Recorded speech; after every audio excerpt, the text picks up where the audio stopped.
kamu percaya. Itu pesan Yesus. Siapapun itu.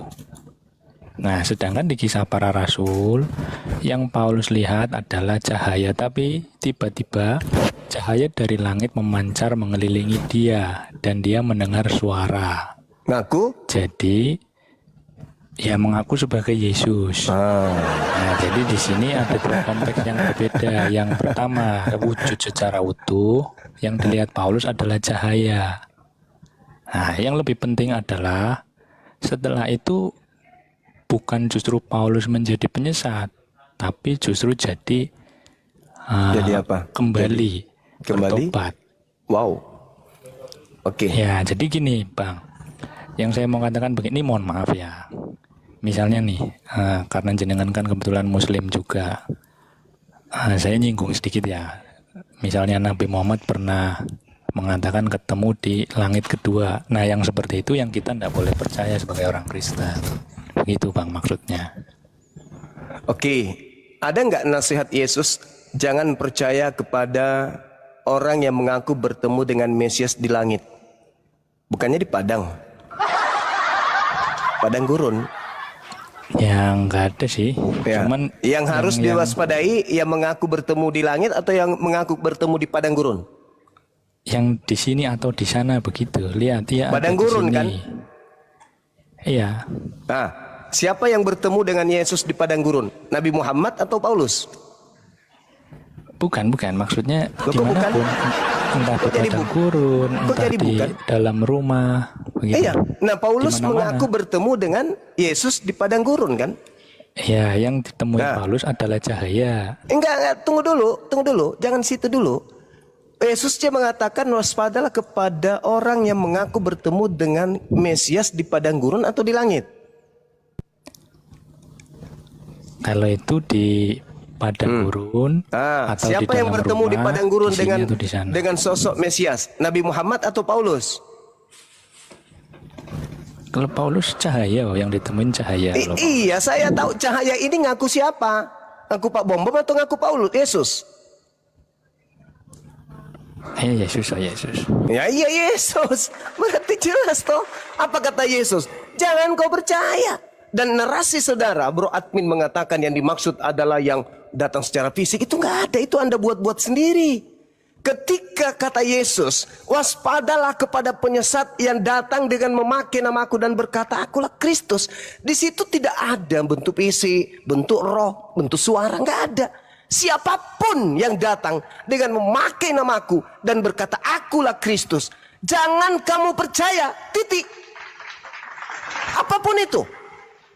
Jadi apabila ada orang berkata Mesias ada di sini, jangan kau pergi ke sana, atau Mesias ada di sana, di sini, jangan kamu percaya. Sebab Mesias palsu akan datang dan melakukan banyak mukjizat.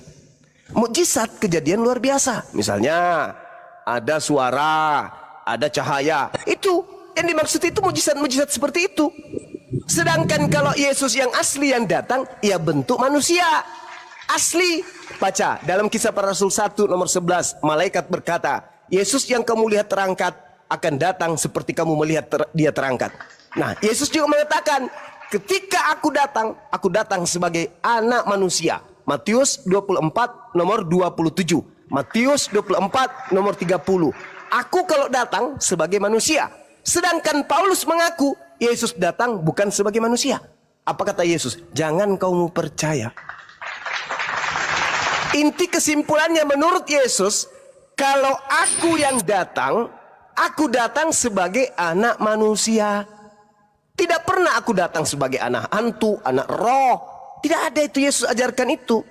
Yang datang sebagai roh hanya roh kebenaran. Tertulis di mana?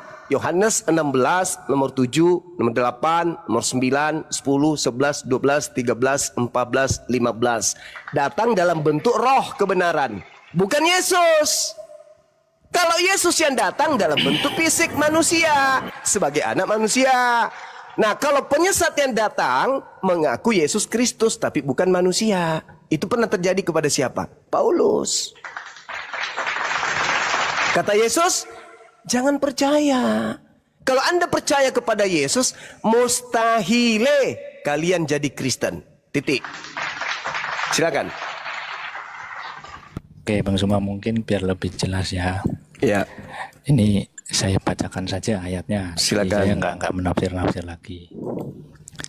Saya bacakan dari 20. Apa? Dari Toli-Toli? Bukan, Don. 20. Apa ini, Bang?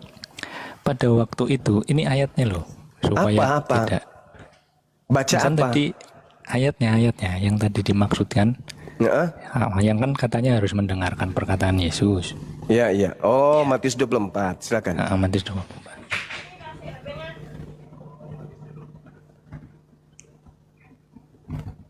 Oh, gitu bacanya. Nah, terus? Sorry, kepencet. Oh.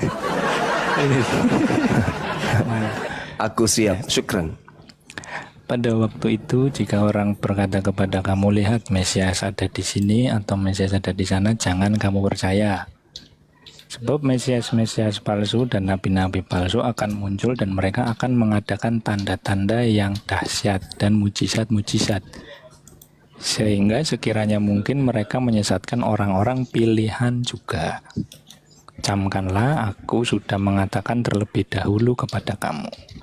Jadi apabila orang berkata kepadamu, lihat ia ada di padang gurun, jangan kamu pergi ke situ. Atau lihat ia ada di dalam bilik, janganlah kamu percaya. Sebab sama seperti kilat memancar dari sebelah timur dan melontarkan cahayanya sampai ke barat, demikian pula lah kelak kedatangan Anak Manusia atau kedatangan Yesus.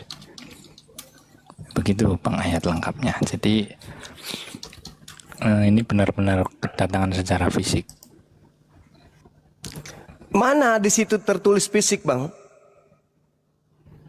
Nggak ada. Itu cuman tafsiran saudara. Berkata loh di situ. Jadi apabila ada yang berkata loh, bukan menampakkan fisik. Jadi kalau ada yang berkata, entah itu bentuk roh, entah itu bentuk pohon, entah itu bentuk mobil. Kalau dia berkata, aku Mesias, kata Yesus apa? Jangan kamu percaya. Jangan ditambah-tambahin. Tidak bagus kedengarannya. Udahlah tidak bagus ditambahin lagi maka tambah hancur. Yesusnya mengatakan, jelas itu. Jadi apabila ada yang berkata, ada Mesias di padang gurun, jangan kamu percaya. Paulus mengaku bertemu dengan Kristus di padang gurun, memenuhi syarat untuk jangan percaya. Tanda-tanda kedatangan aku datang sebagai anak manusia. Sedangkan yang datang kepada Paulus bukan manusia, bukan anak manusia. Galatia 1, nomor 1, nomor 11, nomor 12. Aku menerima Injil dari Yesus yang bukan manusia. Kalau bukan manusia lalu apa? Ya iblis. Waspadalah kepada penyesat yang datang kepadamu dengan memakai namaku dan berkata, akulah Kristus. 2 Yohanes 1 nomor 7, siapakah penyesat itu? Bukankah dia yang tidak mengaku Yesus datang sebagai manusia? Paulus mengaku, Yesus datang kepadaku bukan manusia. Berarti penyesatnya siapa? Ya Paulus. Kata Yesus apa? Jangan kamu percaya. Terus kenapa Anda percaya? Kalau itu adalah Yesus. Ayo. Sebenarnya gini Bang. Sorry saya masuk ya. Ya.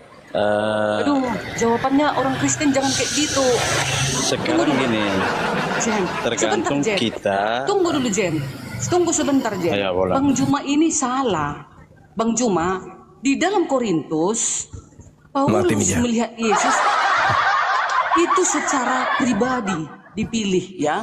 Tetapi di dalam Matius 24 ayat 20, Matius 24 ayat 23 ini sampai ke 27, dengar ya Bang Juma, biar bertobat Bang Juma. Sebab sama seperti kilat memancar dari sebelah timur dan melontarkan cahayanya sampai ke darat. Demikian pula lah kelak kedatangan Yesus. Emangnya pada waktu Yesus datang kepada Paulus sudah kedatangan akhir zaman?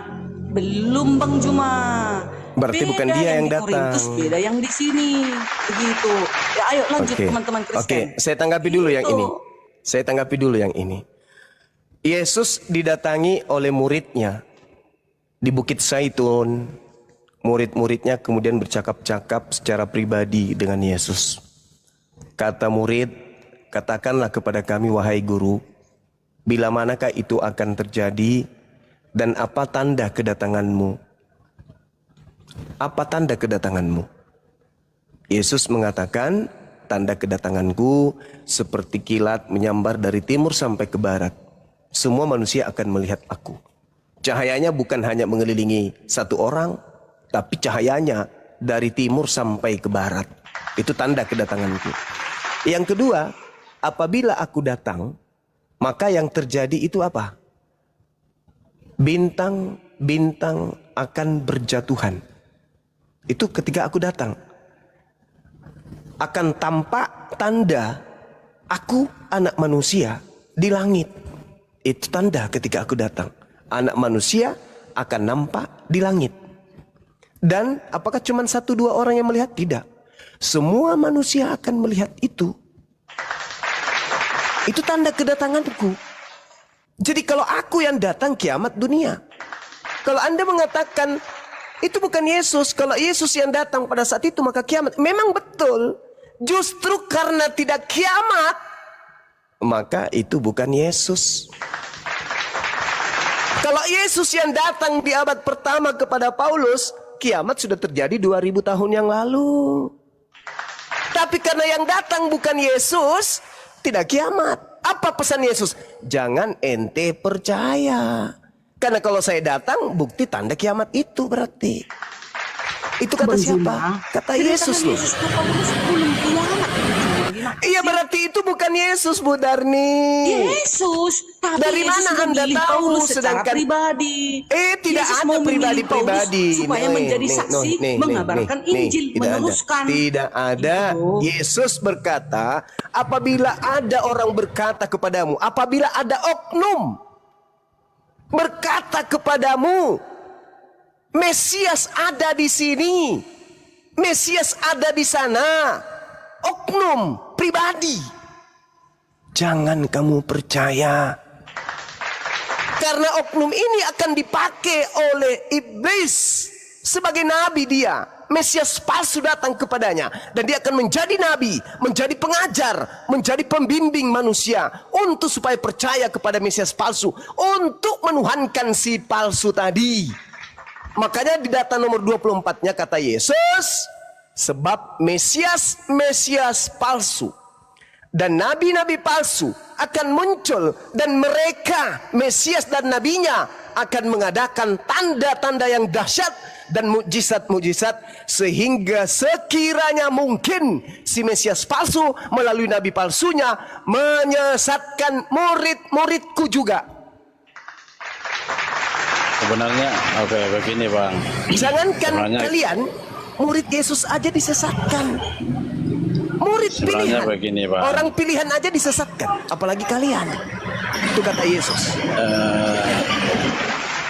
Asal mulanya sampai Paulus itu dijamah Yesus melalui cahaya itu karena Paulus itu latar belakangnya sebelum itu antikristus. Dia benci akan Kristus, benci akan Yesus.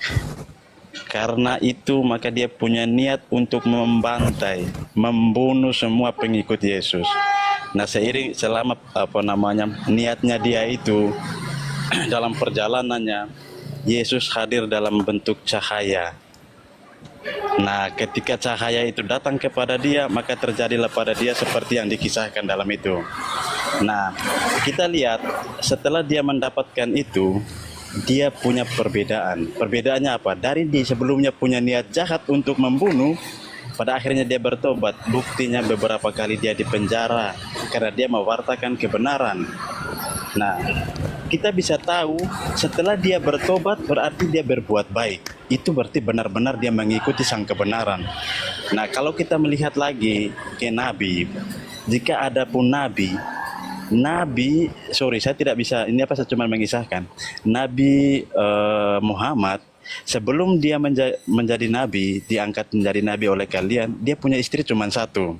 Tapi setelah dia jadi nabi, dia punya istri lebih dari satu. Nah, sebelum dia jadi nabi, dia tidak mendapatkan harta hasil rampasan perang. Tapi setelah dia jadi nabi, 1/5% dari harta rampasan perang buat dia. Nah di situ kan ada perbedaan. Masa kalaupun Allah menyertai dia, so kenapa dia malah lebih kejam dari itu tindakannya. Sedangkan Paulus setelah dia menemukan hal itu, dia bertobat, bahkan di penjara beberapa kali keluar masuk penjara. Tapi dia masih mau berjuang karena yang dia berjuang itu benar adanya. Nah, sedangkan bicara soal kedatangan Yesus secara fisik itu pada akhir zaman, di mana dia akan datang seperti yang dikisahkan tadi dan akan disaksikan oleh semua di kolong langit. Sedangkan tadi yang Yesus datang berupa cahaya kepada dia, itu adalah sentuhan kasih Yesus kepada dia untuk kembali bertobat. Sebenarnya konsep di situ. Karena begini bang. Kenapa di Kristen ini tergantung kita. Sorry. Ini tergantung kita bagaimana menafsirkan kitab. Tapi kalau kita menafsirkan dengan ini, sedangkan gini, di Quran dia harus butuh hadis untuk menafsirkan Quran. So, jika Quran itu diturunkan atau firman Allah, kenapa harus ada hadis? Nah, itu kan konsepnya. Tergantung. Baik. Kemana-mana Anda ngomong, lanjut. Paparan Anda itu layak dikasih aplaus dulu. Ya, luar biasa, bah. Mantap sekali. Wah, keren. Saya jadi merinding gitu loh. Merinding saya. Ternyata ada orang bisa menyesatkan dengan pola seperti itu. Gini, dengarkan saya baik-baik. Dengarkan. Di dalam Lukas 21 nomor 8, ketika ditanya oleh murid-muridnya, "Guru, ya paman, apakah tandanya kalau itu akan terjadi?" Apa jawab Yesus? "Waspadalah supaya kamu jangan disesatkan. Sebab banyak orang akan datang dengan memakai namaku dan berkata, akulah dia. Dan saatnya sudah dekat. Jangan kamu mengikuti mereka. Penyesat akan datang memakai namaku dan berkata, akulah dia, akulah Mesias, akulah Kristus. Saatnya sudah dekat. Bukan di abad ke-7. Jangan kamu mengikuti mereka." Lanjut di data yang sama. "Tetapi sebelum semua itu, sebelum penyesat itu datang memakai namaku, sebelum penyesat itu berkata akulah Kristus, kamu akan ditangkap dan dianiaya. Kamu terlebih dahulu akan diserahkan ke rumah-rumah ibadah dan penjara-penjara. Dan kamu akan dihadapkan kepada raja-raja dan penguasa-penguasa oleh karena namaku." Hei, saudara San, saya mau tanya, yang datang menangkap, menyiksa, memenjarakan murid-murid Yesus itu Nabi Muhammad atau Paulus? Jawab.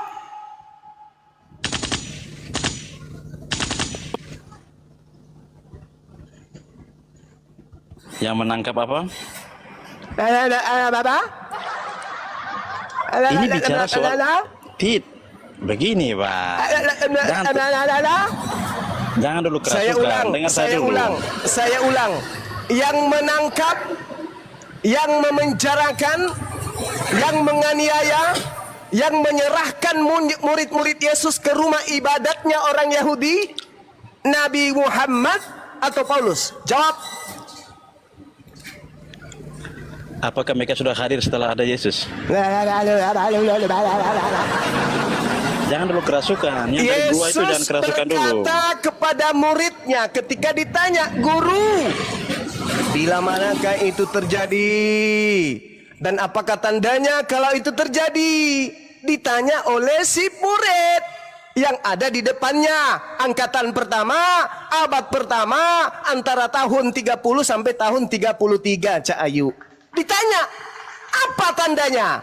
Kata Yesus, "Waspadalah supaya kamu angkatan pertama yang hidup di abad pertama, yang ada di depanku yang lagi bertanya ini, supaya kamu jangan disesatkan. Sebab banyak orang akan datang dengan memakai namaku dan berkata akulah Kristus, dan saatnya sudah dekat. Jangan kamu mengikuti mereka. Tetapi sebelum itu terjadi, sebelum penyesat itu datang memakai namaku dan berkata akulah Kristus, kamu semuanya akan ditangkap dan dianiaya. Kamu akan diserahkan ke rumah-rumah ibadat dan penjara-penjara, dan kamu akan dihadapkan kepada raja-raja dan penguasa-penguasa karena namaku. Pertanyaan saya, yang datang menganiaya, menangkap, memenjarakan murid-murid Yesus, yang menghadapkan murid Yesus kepada raja-raja dan penguasa-penguasa kala itu, Paulus atau nabiku, Nabi Muhammad sallallahu alaihi wasallam? Jawab. Yang menangkap, oke. Yang menangkap dan menganiaya Yesus itu adalah kaum yang punya nabi palsu. Ya, kamu turun. Yang mengatasnamakan. Kamu turun. Cari pendeta, turunkan celananya, celop, jilat tanganmu. Pendeta sudah berhasil menipu kamu. Iblis sudah berhasil menyesatkan kamu. Ini jelas. Yesus ditanya, tandanya apa guru? Waspadalah, supaya kamu jangan disesatkan. Sebab banyak orang akan datang memakai namaku. Akulah dia, dan berkata akulah dia. Saatnya sudah dekat, bukan ratusan tahun. Saatnya sudah dekat. Dan tandanya, kalian ditangkap, kalian dianiaya, kalian disesah, kalian dipenjarakan, kalian dihadapkan kepada raja-raja, penguasa-penguasa karena namaku. Itu dilakukan oleh siapa, Cak Ayu? Nabiku, Nabi Muhammad gitu, hidup di abad pertama. Nabi Muhammad pergi ke sana, ngaku-ngaku, aku bertemu dengan Yesus di padang Gerena. Nabiku yang lakukan itu. Lalu nabiku mengaku-ngaku bertemu dengan Yesus di dalam bilik penjara. Hah? Ku jawab Bang Juma. Ya, silakan. Siapa yang menganiaya murid Yesus, Nabi Muhammad atau Paulus? Silakan. Ya. Kalau di dalam Lukas 21 ayat 8 itu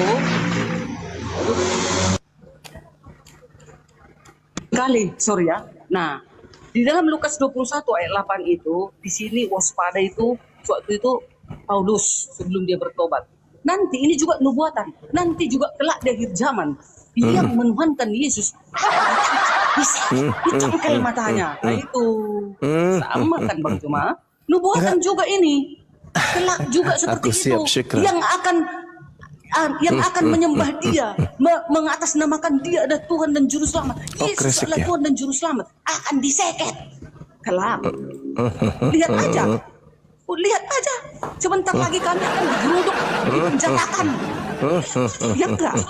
Perasaan yang datang menghancurkan Nusantara ini dari pihak kalian yang mengaku-ngaku bertemu Yesus lah segala macam. Nanti di Indonesia merdeka oleh perjuangan kalimat la ilaha illallah, hidup tenang, baru kalian merasa kami sebentar lagi akan alamak. 300 tahun bukan waktu yang singkat. 350 tahun orang-orang yang mengaku pengikut Kristus melakukan pembunuhan, penjarahan dan seterusnya. Semua kemaksiatan dilakukan di Nusantara ini oleh mereka yang mengaku pengikut Kristus. Jangan Anda mutar balikkan fakta. Sebentar lagi apa? Sebentar lagi kalau kalian mayoritas, kalian lumat kami. Itu faktanya. Untung kalian minoritas, janganlah terlalu pongan dengan itu. Sejarah menuliskan orang-orang yang mengaku ajaran kasih, ya, mengaku anak-anak Tuhan datang ke Nusantara ini merampok, merampas, menjajah, menganiaya, memperbudak, memperkaos dan seterusnya. Itu kerjaan kalian. Kalian tenang-tenang ini karena kami mayoritas. Coba kalian ini yang mayoritas, hancurlah kami ini. Hancur sehancur-hancurnya. Jadi Lukas 21 nomor 8 itu cerita yang Yesus ditanyai. Jangan tafsir bebas. Dan murid-murid bertanya kepada Yesus. Apakah yang bertanya kepada Yesus ini orang yang hidup di zaman sekarang? Bukan. Lalu kenapa ditafsir seenak perut? Akhir zaman. Ini bukan berbicara mengenai akhir zaman. Yesus berkata, saatnya sudah dekat. Alamak. Yesusnya berkata saatnya sudah dekat, bukan berbicara akhir zaman.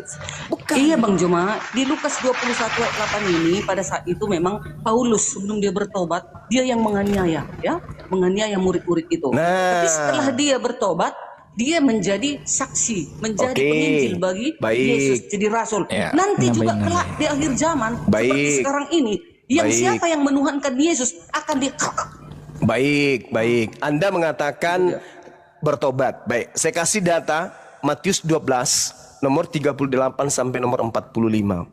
Pada waktu itu berkatalah ahli Taurat dan orang Farisi kepada Yesus, "Guru, kami ingin melihat satu tanda daripadamu." Yesus mengatakan, "Angkatan jahat ini minta satu tanda." Angkatan jahat loh, kata Yesus. Angkatan jahat, kata Yesus, bertaubat. Lalu kemudian iblis yang ada di dalam dirinya keluar. Iblisnya setelah keluar, dia mengajak 7 iblis lain masuk ke dalam orang Farisi yang bertobat tadi. Apa yang terjadi? Orang yang tadinya bertobat, keadaannya jauh lebih buruk dari keadaannya semula. Demikian juga akan berlaku atas angkatan jahat ini. Itu kata Yesus. Maka muncul pertanyaan, orang Farisi yang pernah bertobat, lalu kejahatannya menjadi-jadi, itu siapa? Siapa seangkatan Yesus? Yang orang Farisi yang ngaku bertobat, setelah bertobat ternyata dia jauh lebih jahat daripada semula.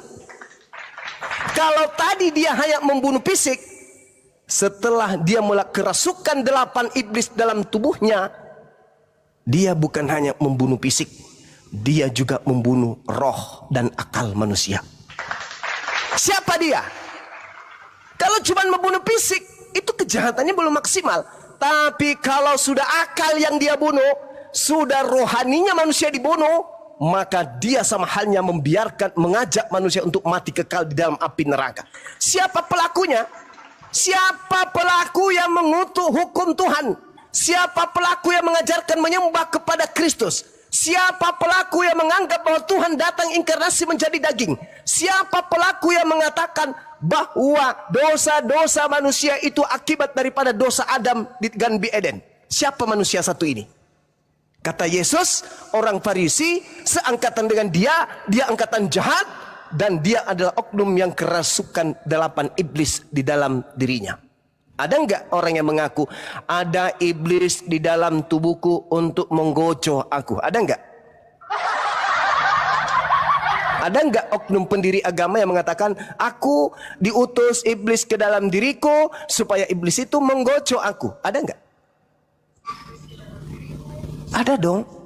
Jadi kalau Anda mengatakan Paulus bertobat, apanya yang bertaubat?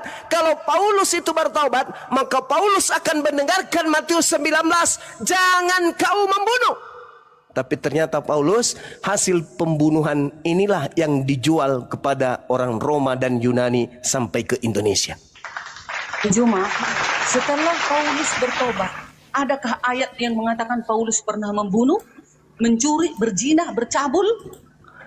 Oke, Mana Tidak datanya? ada. Oke, baik. Ketika Yesus berbicara mengenai penyesat, apakah Yesus membicarakan tentang hal yang Anda sebutkan? Melakukan pencabulan, bla bla bla bla dan seterusnya. Adakah iblis melakukan pencabulan? Tidak ada iblis melakukan pencabulan. Apakah berarti iblis itu baik? Tidak. Sekarang yang dikatakan penyesat itu adalah mengaku Kristus. Berarti apapun yang dilakukan setelah itu, si Kristus akan menutupi kejahatannya dengan melakukan sesuatu yang baik menurut pandangan manusia. Sekarang permasalahannya adalah, kalau itu bukan Paulus, lalu siapa yang dinubuatkan Yesus akan menyesatkan banyak orang? Mana orang banyak yang disesatkan oleh Kristus ini? Ada enggak? Di dalam Matius 23 nomor 15, celakalah engkau wahai orang Farisi, celakalah engkau wahai ahli kitab, celakalah engkau wahai orang munafik. Engkau menjelajahi daratan, menyeberangi lautan, mentobatkan orang menjadi pengikutmu, dan setelah dia menjadi pengikutmu, kau jadikan dia menjadi orang neraka, dan 2 kali lebih jahat daripada engkau sendiri. Pertanyaannya, siapa orang Farisi yang meninggalkan Yerusalem, menyeberangi lautan, menjelajahi daratan, mentobatkan orang menjadi pengikutnya? Dan ternyata pengikutnya menjadi orang neraka, dan pengikutnya menjadi 2 kali lebih jahat daripada dia sendiri. Itu siapa? Ku jawab. Silakan. Bang Juma kan mengatakan, selalu teman-teman apologet Islam mengatakan bahwasanya itu adalah Paulus menyesatkan. Lalu Sementara siapa? di dalam Alkitab itu, dari buahnya lah engkau mengetahui bahwa Bagus. Nabi itu adalah penyesat.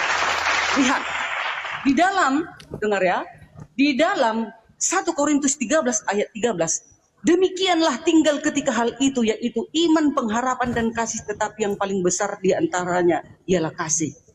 1 Korintus 9 ayat 7, namun aku melatih tubuhku dan menguasainya supaya sesudah memberitakan Injil kepada orang lain, jangan aku sendiri ditolak. Kami umat Kristen, kami tidak ada satupun melihat kejahatan Paulus setelah dia bertobat. Dari buahnya, kelakuannya selalu dia melakukan, menguduskan dirinya. Dia tidak pernah berzina, dia tidak pernah bercabul, dia tidak pernah membunuh selama dia penginjilan. Dia menjauhkan semua kekotoran-kekotoran itu supaya penginjilannya tidak dicakapkan orang. Ada ayatnya. Ini 1 Korintus 9 ayat 27. Namun aku melatih tubuhku dan menguasainya supaya sesudah memberitakan Injil kepada orang lain, jangan aku sendiri ditolak. Gak ada pernah Paulus itu bercabul, berzina, membunuh, merampok, boleh saya minta kepala orang. Gak pernah setelah bertobat. Saya boleh minta sejarah lengkap hidup Paulus? Supaya mulut saudari saya yang berkata dia tidak pernah ini, tidak pernah itu, apakah Anda pernah membaca sejarah hidupnya secara lengkap? Enggak, saya tanya dulu. Rasul Paulus merupakan keturunan Yahudi dan saya Romawi. minta Paulus lahir di Tarsus. Kitab apa yang menceritakan sejarah hidup lengkapnya Paulus dari nol sampai dia meninggal dunia? Silsilah Paulus, Kisah Para Rasul 22 ayat 1. Nama bapaknya siapa? Paulus merupakan keturunan Yahudi dan nama Romawi. Bapaknya siapa, Bang? Paulus lahir di Tarsus. Iya, nama Kilikia. bapaknya siapa? Sekarang di Turki. Dari keluarga Yahudi. Ia mengaku berasal dari suku siapa? Benjamin. Tunggu dulu, Bang. Sementara itu Paulus juga memiliki keluarga negaraan Romawi. Iya, saya Paulus tanya dilahirkan sejarah hidupnya. dengan nama Saulusus. Ia dilahirkan sejarah di kota hidupnya, Tarsus. sejarah hidup, sejarah hidup Iya, lengkapnya. sekitar tahun 1 sampai 5 setelah Masehi di provinsi Tenggara Tarsus, Turki. Paulus dididik dengan di bawah pimpinan Gamaliel. Sejarah lengkap hidup dia secara pribadi ada enggak? Itu yang saya dapat. Enggak, kitab Itu apa yang tahu. menceritakan? Enggak ada dibikin sejarahnya. Paulus pernah berzina. Paulus pernah merampok setelah bertobat. Enggak, Setelah yang bertobat. saya tanya, ada enggak buku yang menceritakan perilaku Paulus secara lengkap? Sekarang Bang Ju menjelaskan. Aku sudah kubacakan tadi. Enggak, Itu saya saja tanya. silsilah. Iya, Yang saya tahu. juga bisa mengatakan bahwa si Fulan tidak pernah begini, tidak pernah begitu ya, karena saya tidak pernah membaca dan tidak pernah tahu sejarah hidupnya. Sekarang Bu Darni tahu nggak sejarah hidup Paulus dari nol sampai dia meninggal? Nah, dia setelah bertobat, kita kan Enggak, yang mungkin saya lagi kembali tanya, kepada yang saya kejahatannya tanya, dong. apakah saudara tahu sejarah hidup Paulus ngapain aja sejak dia lahir sampai dia meninggal? Iya, sejarahnya dia dulunya menganiaya Itu yang umat-umat muncul Yesus. di Bible. Yang saya tanya, ada nggak Ya kitab sudah, yang setelah bertobat sama. Kalaulah eceknya orang Kristen menjadi mualaf, dia kejahatannya di dahulu banyak, tapi setelah menjadi mualaf, apa kalian hitungkan kejahatan yang lalu? Kan enggak, lahir kembali kan? Yang saya Suci. tanya, Anda kan dengan Paulus juga mengatakan dengan begitu, Bang sombongnya, dia tidak mencabul, dia tidak membunuh, dia tidak Mana merampok. dalilnya dia Nah, bercabul? sekarang tunjukkan dulu sejarah hidupnya lengkap, baru Anda mengatakan tidak ada. Kalau sejarah hidupnya Itu ada yang- nggak ada? Aduh, bagaimana ceritanya Anda mengambil kesimpulan, sedangkan tidak ada sejarah hidupnya? Ayo. Kan sejarah hidupnya dulunya dia menganiaya umat Ya, Yesus. mana Jahat. kitab apa? Kejahatannya apa? ada.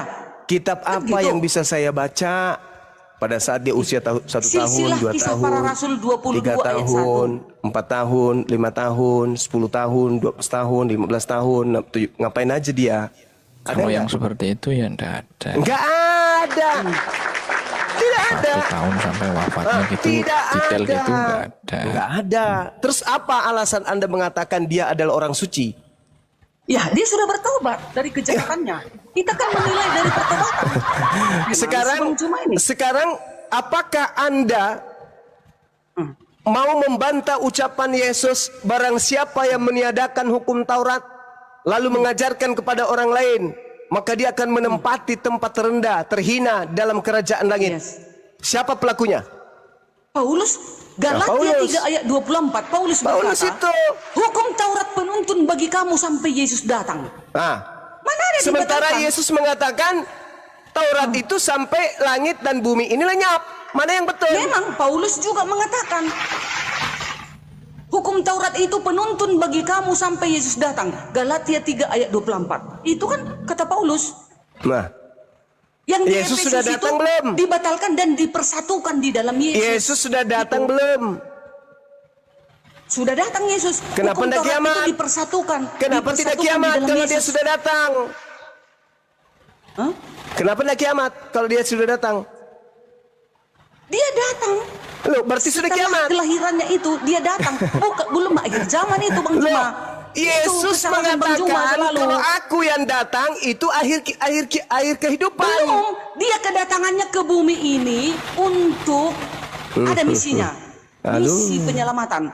Kedatangan kedua kali belum datang Bang Juma. Lah, Dia belum berarti datang akhir kedatangan zaman. yang keberapa yang datang Belum. kepada Paulus itu kedatangan yang keberapa? Belum akhir zaman itu, makanya Bang Juma salah. Astagfirullahalazim. Belum akhir Berarti zaman itu. Waktu kedatangan Paulus kedatangan Yesus kepada Ya, Paulus silakan yang belum lain. akhir Ampun zaman. saya kalau orang tak Makanya berakal Bang begini. Juma salah. Silakan. Kedatangan Yesus Darni, kepada Bu Darni. Paulus belum akhir zaman. Nanti belum datang Yesus, akhir zaman belum datang. Di situ baru makanya orang Kristen menunggu kedatangannya yang kedua kali. Belum akhir zaman kedatangannya kepada Paulus. Hanya Yesus memilih. Korintus 1 Bu Darni. Korintus 9 ayat 15. Artinya menurut, oke sebentar guru kami lagi istirahat. Artinya menurut Bu Darni di situ Yesus turun berkali-kali. Pertama dia datang Iya. sewaktu kelahirannya. Di dalam Matius 1 Pertama dia ayat datang, 18. terlahir, hidup Terlahir. 33 tahun. Iya. Ya, dia Itu. terlahir datang hidup 33 tahun di muka bumi ini. Nah, Yes. Yesus menubuatkan kedatangan dia kedua kalinya. Betul? Yes. Belum datang. Syukur. Belum. Nah, belum datang. Kalau Belum. dia belum datang kedua kalinya, berarti yang datang yang mengaku bertemu Yesus itu adalah bohong. Yang datang itu secara pribadi Yesus memilih Paulus. Nah, kalian yang salah. Lah, berarti sudah Aduh. datang kedua kalinya. Belum, itu belum akhir zaman. Itu memilih. Yesus memilih secara pribadi. Dia memilih Paulus rasulnya Kedatangan untuk Yesus menuntun kedua Paulus kalinya. agar penginjilan Bu ke Darni berbagai paham nggak bangsa. sih poinnya? Itu dia. Bu Darni, Oh, Yesus mengajarkan sebelum dia terangkat ke langit. Ajaran firman dari Tuhan sudah disampaikan semua oleh Yesus. Sudah diterima oleh murid-murid Yesus. Dan murid Yesus otomatis mestinya mengamalkan, mengajarkan apa yang diajarkan oleh Yesus. Firman Tuhan sudah selesai, sudah tuntas, sudah disampaikan semua oleh Yesus. Berdasarkan pernyataan Yesus di Yohanes 17 nomor 8. Setelah itu, Yesus mewanti-wanti tentang Mesias palsu. Mewanti-wanti. Karena apa? Karena nanti akan datang Mesias palsu memakai nama Yesus. Yesus nanti datang kedua kalinya disertai dengan tanda kilat memancar dari timur ke barat dan seterusnya. Itu kedatangan Yesus kedua kali. Kalau ada yang mengaku bertemu Yesus selain tanda itu, pesan Yesus jangan percaya. Maka pertanyaannya, di sela-sela di momen sebelum datangnya Yesus sesuai dengan tanda yang dia jelaskan di Matius 24 tadi, ada nggak yang mengaku bertemu dengan Yesus? Mengaku sebagai Yesus? ya. Iya. Sewaktu Yesus mendatangi Paulus, belum akhir zaman, Bang Alif. Nah, Itu artinya secara di situ, pribadi Yesus memilih. Sama seperti Bu Yuni. Bu Yuni pernah didatangi Yesus. Kok Bu Yuni? Iya, itu belum akhir zaman. Kenapa Bu Yuni dijadikan dalil? Bu Darni, Bu Yuni pernah bersaksi didatangi Yesus. Alamak. Bu Yuni pernah bersaksi Nggak didatangi beres Yesus. ini. Bahunya dipegang Yesus. Aduh. Bisa, Yesus kapan saja bisa datang. Tapi Bu akhir Darni, zaman Bu belum. Darni. Kedatangan kedua kali Yesus oke. belum terjadi. Ketika Bu Belum. Darni, ketika Kedatangan ketika- definisinya beda, ketika Pak. Menampakkan ketika dan Bu Yuni kedatangan mengaku definisi. Bang, bertemu diam dengan dulu, Yesus, gantian dulu sebentar, Bang, pencari ilmu, diam dulu, Bang.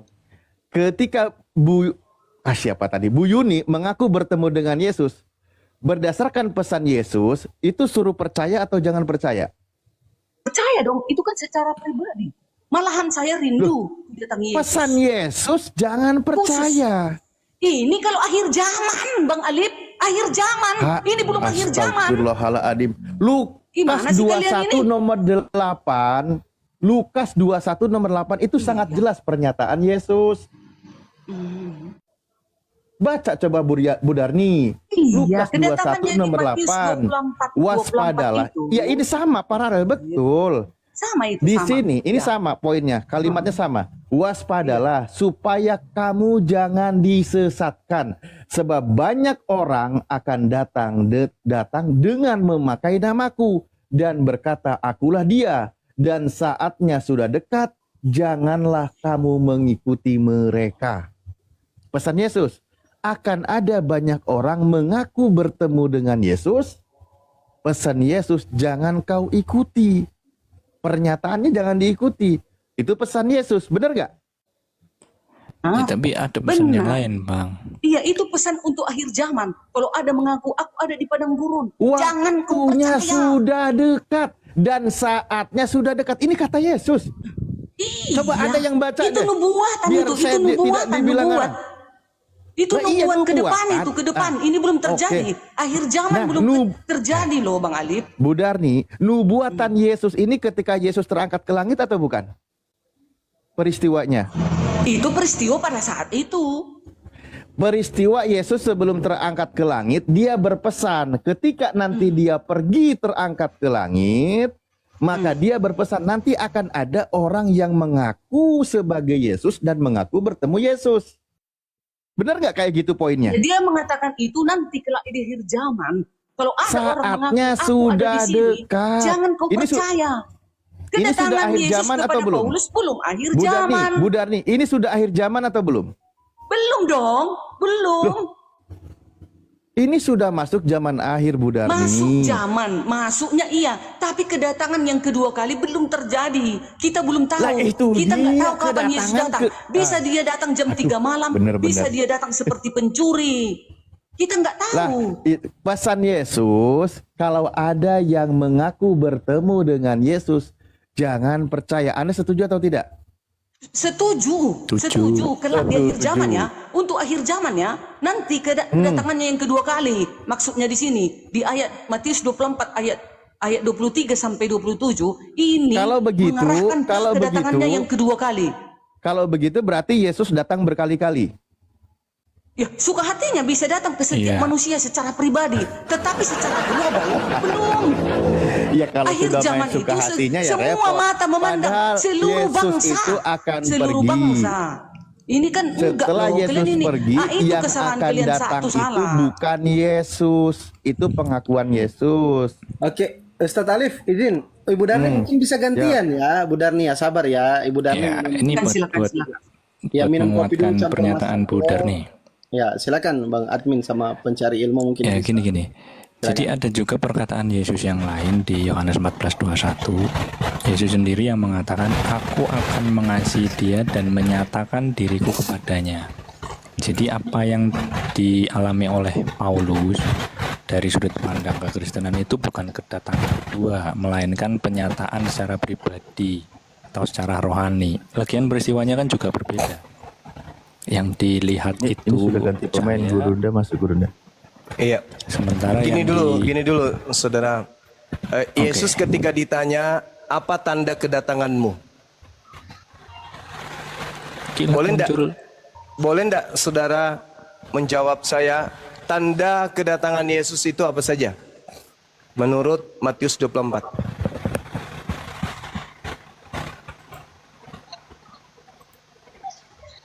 Kilat memancar dari Kilat. timur ke barat. Nah, selain daripada itu, kata Yesus percaya atau jangan percaya?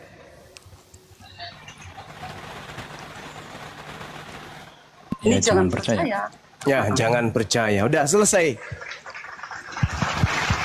Jadi kalau ada yang Kan Paulus mengaku akhir zaman atau enggak? Kedatangan Loh. kedua kan enggak? Bang Juma? tanda Yesus itu tidak ada akhir zaman ataupun bukan akhir zaman. Intinya kalau Yesus datang hari ini, maka yang menjadi akhir zaman hari ini, betul? Baca dulu nih. Demikian pula lah kelak kelak kedatangan anak manusia. Iya, Kelak, saya tahu. Kelak nanti kedatangan yang kedua kali. Iya, saya tahu. Kalau Yesus datang hari ini, maka hari ini kiamat. Kalau hari ini datang dia kiamat dong. Oke, kalau yang Tapi untuk datang, dunia ya, oke, tapi semua melihat, semua oke, melihat. Oke, kalau dia datang 2000 tahun yang lalu, kapan kiamat?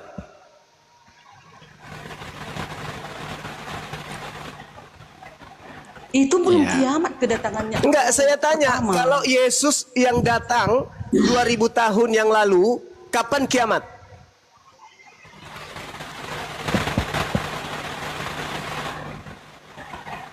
Ya belum kan, Loh, tanda-tandanya belum. enggak, maksud saya kalau Yesus dia datang dengan tanda itu 2000 tahun yang lalu, kejadian kiamatnya itu kapan? Ya waktu itu toh Nah, sekarang tanda itu ada nggak datang 2000 tahun yang lalu? belum ada. Ah, berarti yang datang siapa? Ya itu secara Secara apa?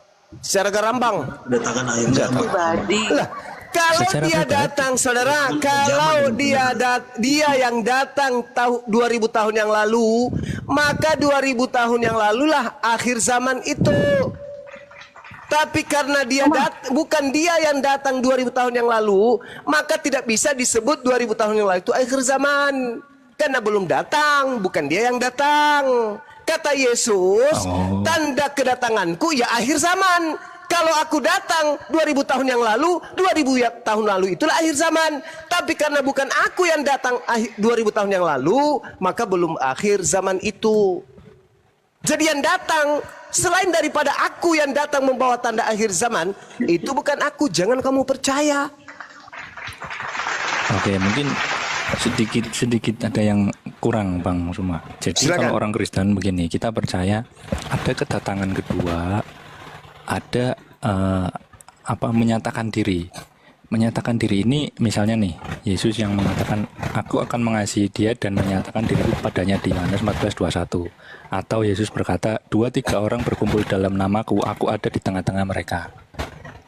Jadi ada sesuatu yang disebut menyatakan diri, tapi bukan kedatangan kedua. Kedatangan kedua itu spesial peristiwanya.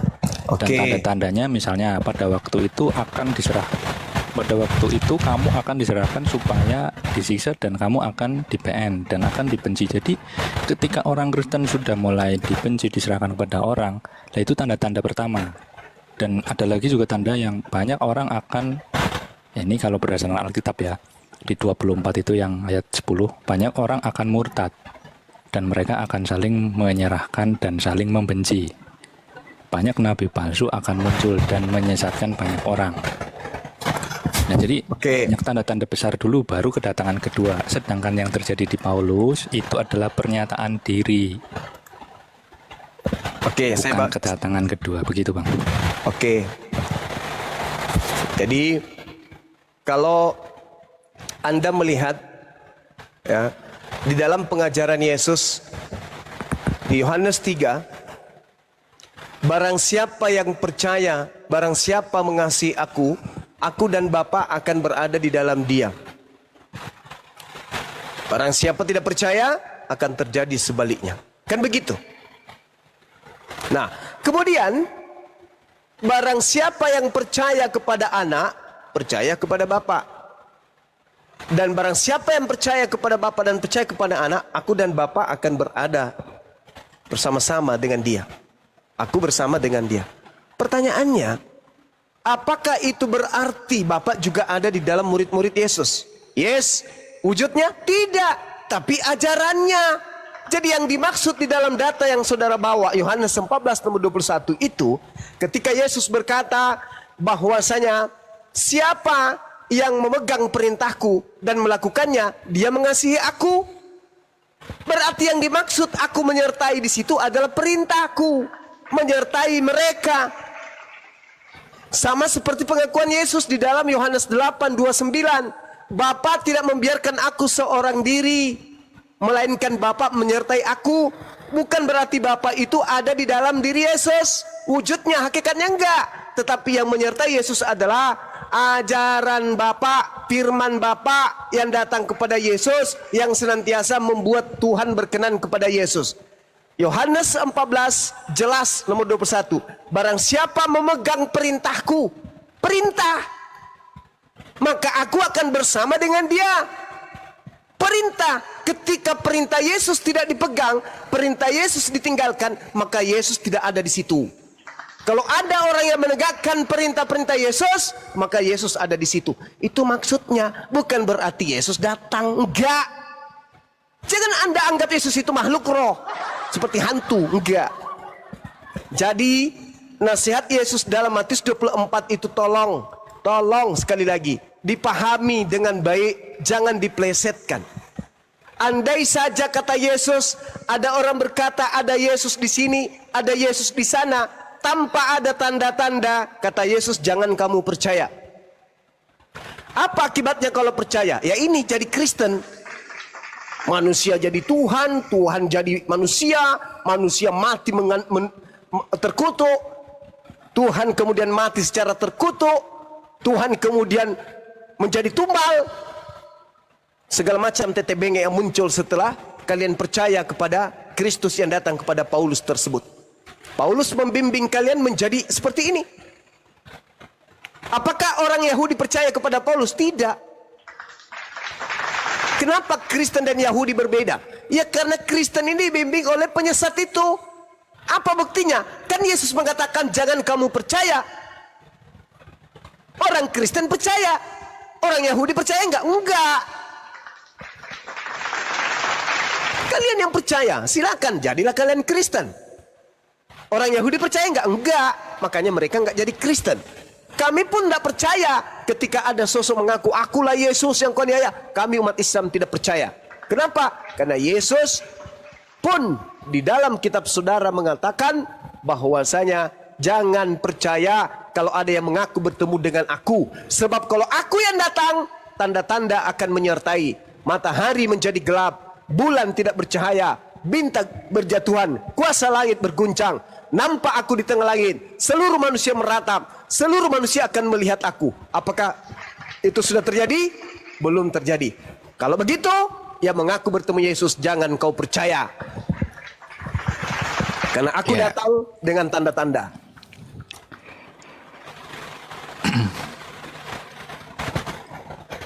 Nyambung dong semua.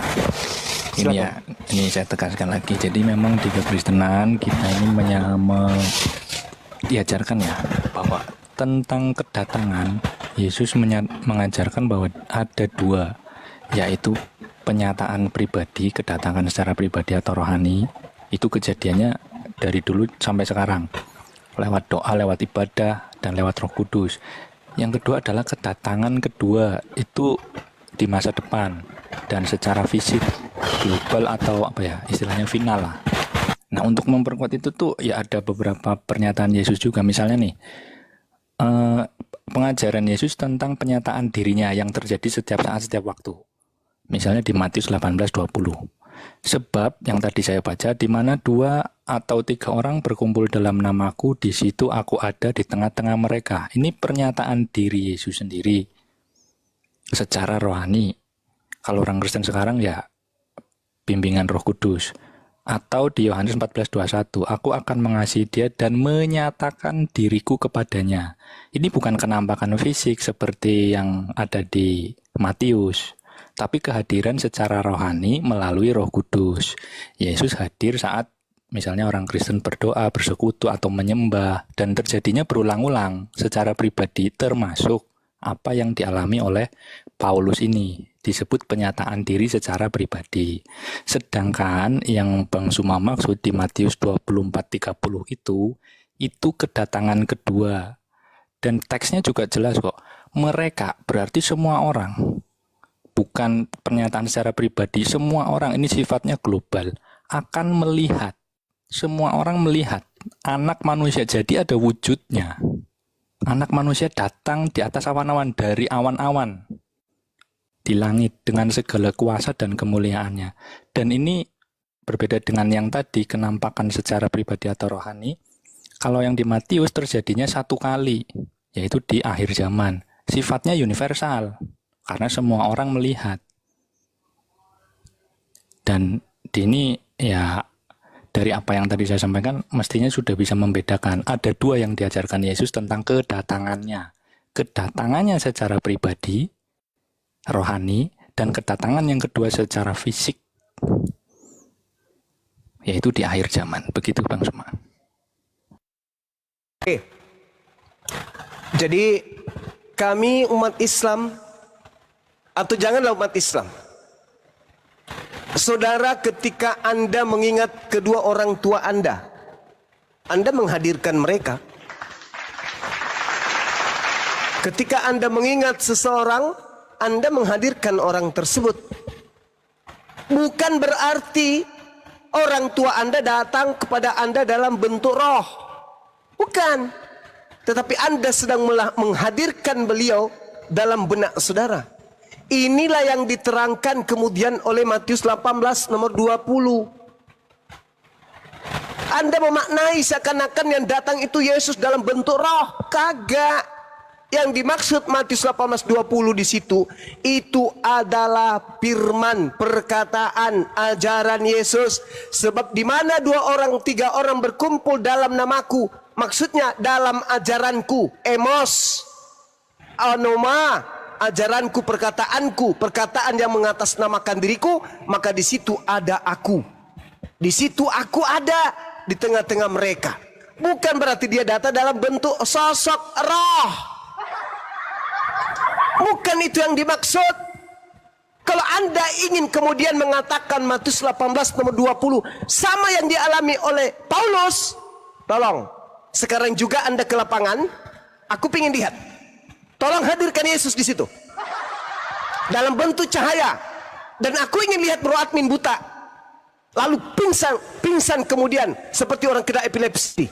Silakan Anda buktikan kalau Anda mengutip Matius 18 nomor 20 sama kejadiannya terhadap Paulus. Tidak, Bung. Yang datang kepada Paulus itu iblis. Coba sekarang Anda berkumpul sama orang Kristen. Hadirkan Yesus. Apakah ada cahaya datang menyelimuti kalian? Apakah ada kemudian di antara kalian mencari buta? Apakah ada kalian kelopak-kelopak, kerasukan? Gak ada itu. Yang dimaksud Matius 18:20 menghadirkan Yesus dalam bentuk pengajarannya. Bukan sosok hantu yang datang. Sedangkan yang terjadi di Paulus itu setan. Lukas 10:18, aku melihat setan jatuh dari langit dalam bentuk cahaya. Sedangkan Yesusnya membedakan, kalau aku yang datang cahayanya bukan untuk satu orang. Cahayanya dari timur sampai ke barat seperti matahari. Semua manusia akan melihat. Apakah itu terjadi kepada Paulus? Tidak. Anda beralibi. Anda berasumsi. Oh ada bang. Matius 18:20. Barang siapa yang berdoa dalam namaku, aku akan hadir di situ. Oke. Silakan Anda lakukan, praktekkan itu. Anda akan mendatangkan Yesus. Anda akan mengingat dia. Ingatan Anda tertuju kepada Yesus. Tapi tidak ada juga cahaya dari langit menyertai Anda, bukan? Jangan lebay kayak Paulus. Enggak ada juga Anda buta kan 3 hari. Enggak ada juga kemudian kayak orang kerasukan setan, Anda langsung kelepek-kelepek jatuh ke tanah kan? Enggak kan? Enggak sampai segitu kan? Enggak kan? Berarti yang dimaksud Matius 18:20 berbeda dengan kejadian yang terjadi terhadap Paulus. Yang terjadi terhadap Paulus itu, itulah yang dikatakan oleh Yesus. Apabila ada orang berkata, bertemu dengan aku, jangan kamu percaya. Sekarang kalau Anda masuk ke gereja atau masuk ke dalam bilik Anda, habis itu Anda keluar, paman, ya aku tadi bertemu dengan Yesus loh. Yang kami tahu Anda bertemu dalam bentuk, Anda mendatangkan dia dalam pikiran saudara. Tidak datang dalam bentuk hantu. Aku Yesus. Bukan kayak gitu kan. Itulah yang minta Yesus dihindarkan. Supaya jangan kemudian mengajarkan kepada orang lain bertemu Yesus di padang gurun. Dan kalau ada yang mengaku itu kata Yesus, jangan kau percaya. Jangankan ente sebagai Kristen, kami umat Islam ketika kami beriman kepada Nabi Isa, benak kami kemudian bersalawat, mengucapkan pemberkatan kepada beliau. Ingatan kami tertuju kepada dia, dan dia pasti juga akan mengetahui bahwasanya orang-orang sebelumku juga akan memuliakan aku. Orang-orang setelahku maksudnya akan memuliakan aku. Karena siapa? Karena roh kebenaran akan mengajarkan mereka untuk memuliakan aku. Itu real di dalam kitab saudara.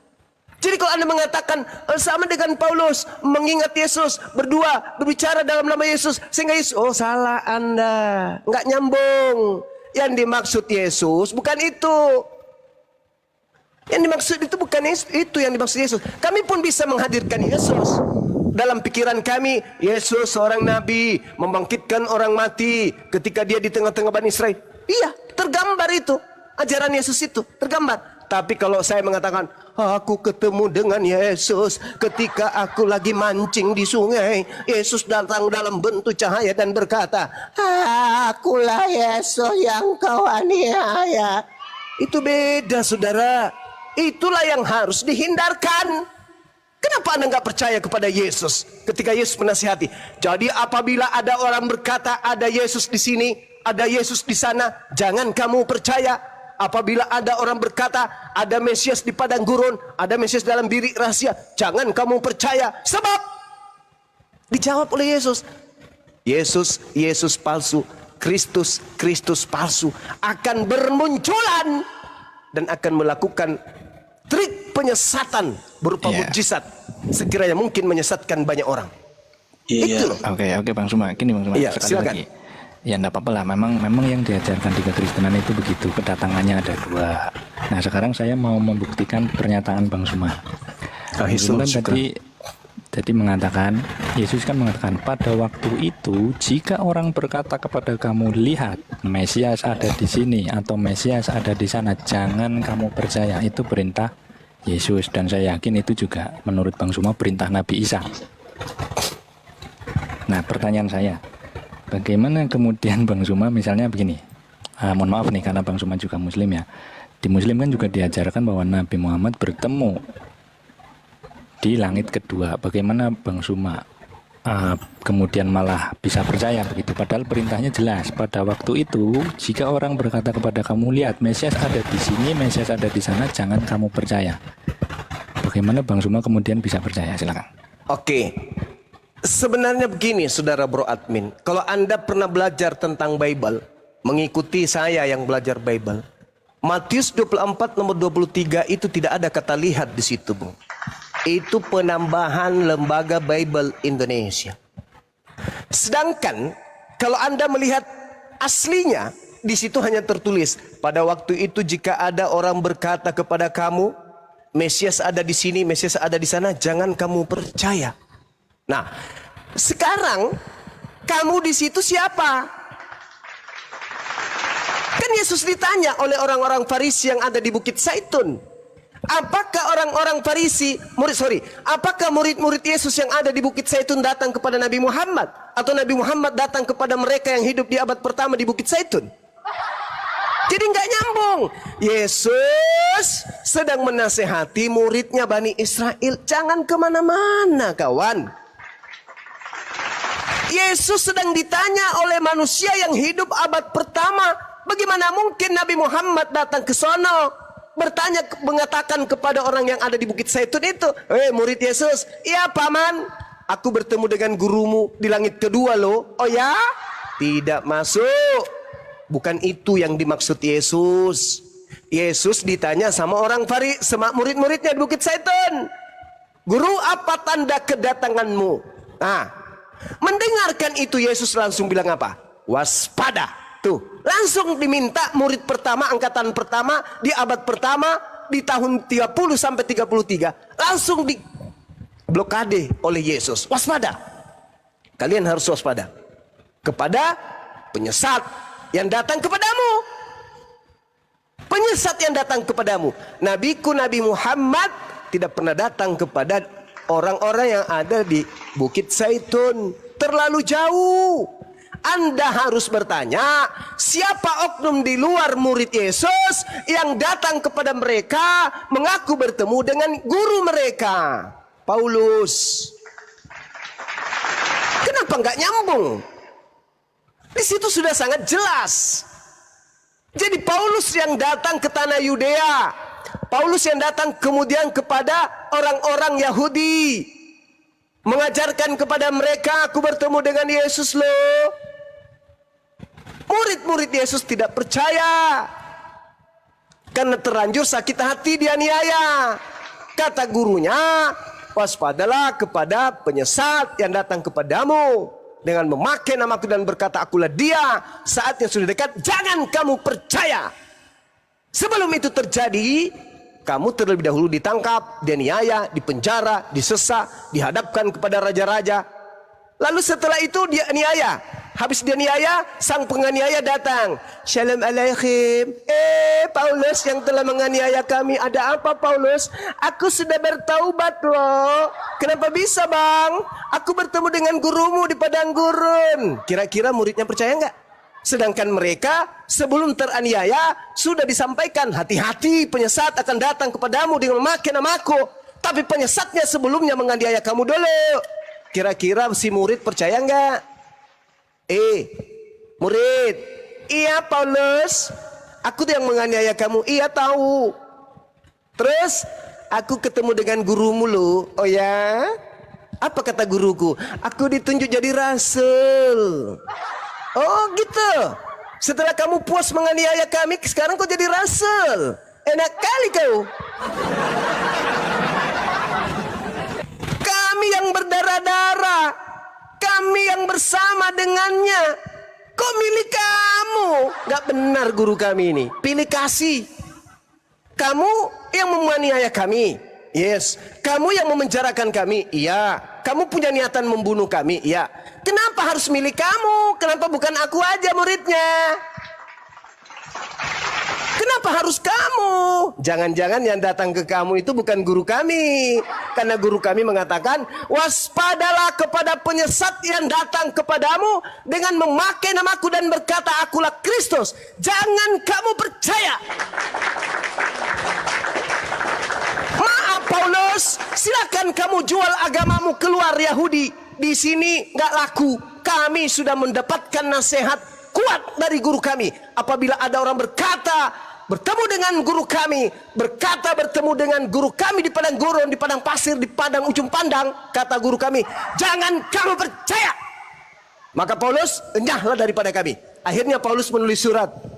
Dari Paulus, Rasul Yesus Kristus yang diutus menjadi Rasul untuk orang-orang non-Yahudi. Aku diutus untuk orang-orang yang tidak bersunat. Kenapa aku menulis surat begini? Karena orang-orang Yahudi dan orang-orang bersunat tidak percaya aku. Kenapa tidak percaya aku? Karena mereka mendapatkan amanah dari gurunya. Jangan percaya kepada Paulus. Maka yang percaya hanya orang-orang non-Yahudi. Lahirlah Kanyoli. Orang Kanyoli yang percaya kepada Paulus. Orang Yahudi tidak percaya karena mereka memegang amanah guru mereka. Itu fakta, itu real. Makanya orang Yahudi tetap Yahudi, tidak menjadi aliteng.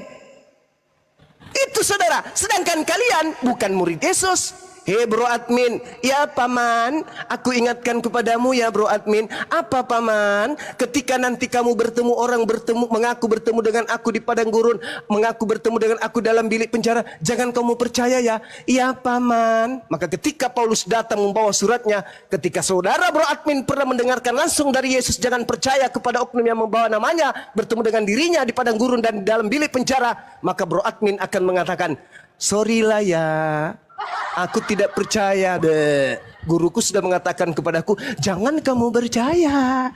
Tetapi karena bro admin ini bukan Bani Israel, bukan murid Yesus, bukan kemudian yang mendapat mandat untuk berhati-hati kepada Paulus, kepada orang yang mengaku bertemu dengan Yesus di padang gurun, maka bro admin justru berjuang mati-matian agar orang ikut-ikutan percaya kepada Paulus yang mengaku bertemu dengan Kristus di padang gurun. Sorry ya, kami lebih percaya kepada Yesus. Nah, begitu. Silakan saudara Kanjoli. Saudara bro admin atau siapapun itu, silakan. Ya, jadi jangankan Katolik, jangankan orang Kristen, jangankan Paulus atau Yesus, orang Yahudi itu nggak percaya sama Yesus, nggak mengakui Yesus sama sekali, orang Yahudi. Jadi kalau penilaian saya, coba kita lihat dari buahnya aja. Kalau memang dia penyesat, Paulusnya ini, ya kita lihat aja dari buahnya. Dan silakan di-compare. Atau Bang Suma belum baca kisah lengkap tentang Saulus setelah dia bertobat. Apa buahnya pengajar palsu kata Yesus, Bang? Saya enggak baca aja apa, silakan di-compare apa dari segi humanis, dari segi sosial. Ya, bagaimana mungkin orang mau percaya kalau tidak kemudian dia menempelkan kejahatannya dengan kebaikan? Orang bisa terperdaya dengan kebaikan-kebaikan yang dia lakukan demi untuk melancarkan aksi. Apa gunanya kalian melakukan 1000 kebaikan kalau yang Anda sembah itu bukan Tuhan? Apa gunanya? Ingat saudara, ingat. Di dalam Matius 7 nomor 15, agar Yesus mewaspadakan murid-muridnya kepada nabi palsu. Dan nabi palsu itu bisa dilihat dari buahnya, bisa dilihat dari pengikutnya, bisa dilihat dari ajarannya. Apa buah dari pengajaran nabi palsu? Pengikutnya memanggil Yesus dengan panggilan Tuhan, bernubuat memanggil Yesus dengan nama Yesus, mereka bernubuat, bermujizat mengusir setan pakai nama Yesus. Itu buah-buah dari nabi palsu. Itu di mana? Di Islam atau di Kristen? Kristen, Paman. Bagaimana mungkin ajaran Kristen ini bisa laku kalau semuanya hanya nampak kejahatan? Membunuh, memperkaos, Mana bisa? Tidak akan ada yang bisa disesatkan. Tapi ingat saudara, perintah membunuh, perintah bersaksi dusta, semuanya sudah dibatalkan oleh Yesus, oleh Paulus. Lalu Paulus membentuk ajaran baru. Sekarang kalau Tuhan mengatakan, jangan ada ilah lain di hadapanku. Atau jangan itu, jangan kau membunuh, kata Tuhan. Lalu Paulus membatalkan perintah itu. Perintah dalam Taurat dibatalkan Paulus. Di dalam Efesus 2 nomor 15, dengan matinya Yesus, segala perintah dalam hukum Taurat dibatalkan. Lalu Paulus bikin perintah baru, jangan kau membunuh.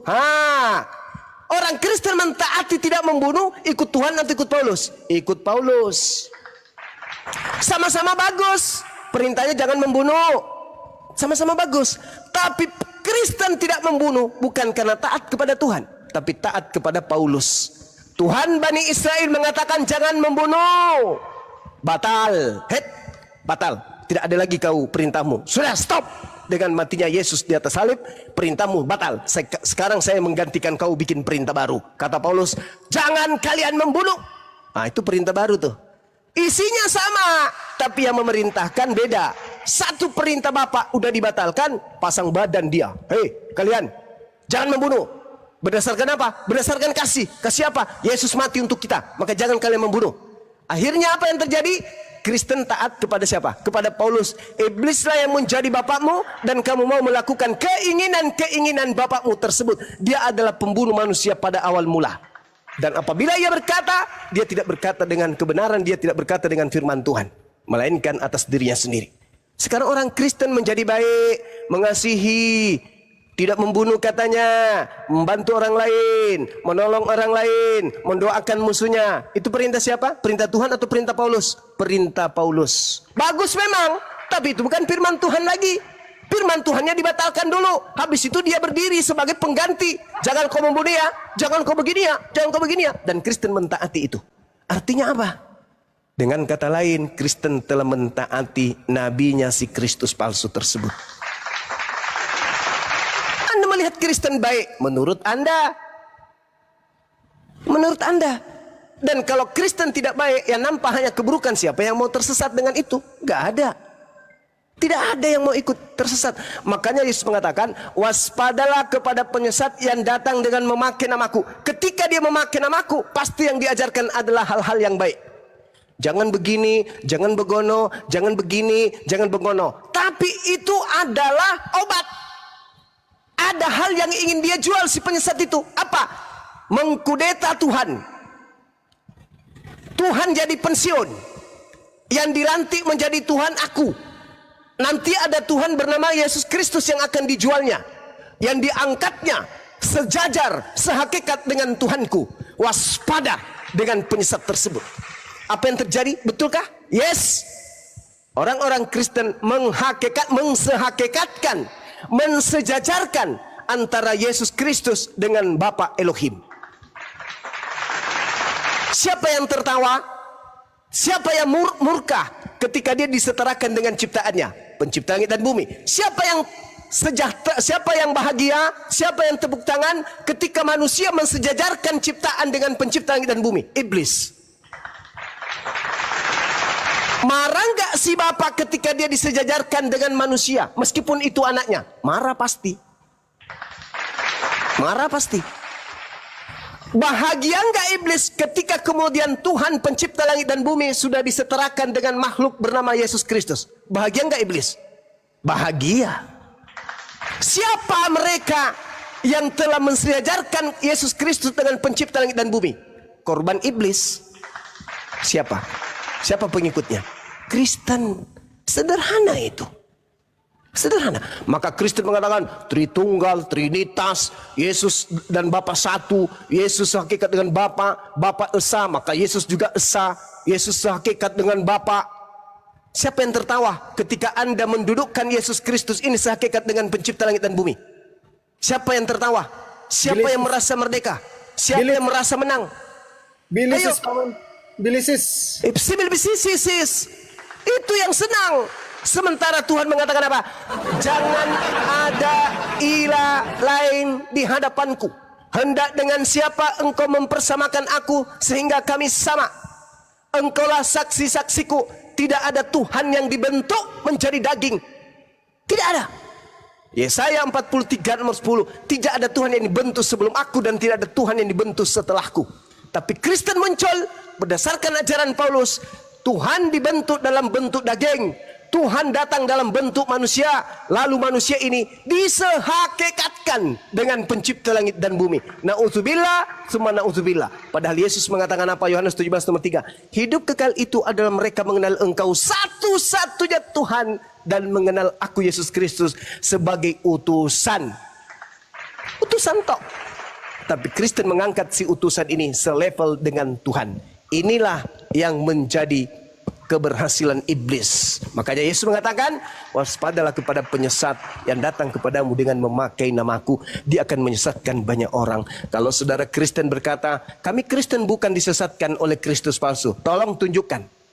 Mana orang banyak yang disesatkan oleh Kristus palsu itu? Dan apa nama kelompok tersebut? Silakan. Oke, Pak.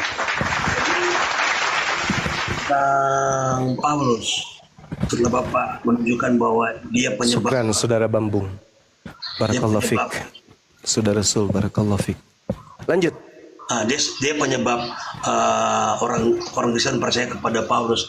Bapak mengatakan membuat Bapak di surga menjadi marah. Nah, Paulusnya dapat apa dari yang dia lakukan?